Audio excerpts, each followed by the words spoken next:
The resistance band tricep kickback is an exercise for developing the triceps muscles in the back of your arms. For this exercise, you will need a resistance band with handles that you can secure at the level of your abdomen, either in a door anchor or around a sturdy surface like a squat rack.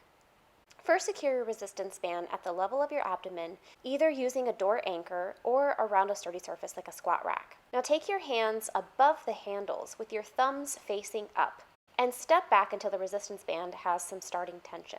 Hinge your hips back and bend your elbows with your hands facing each other in front of your torso. Keep this position and your shoulders down away from your ears and your chest pushed forward throughout this exercise.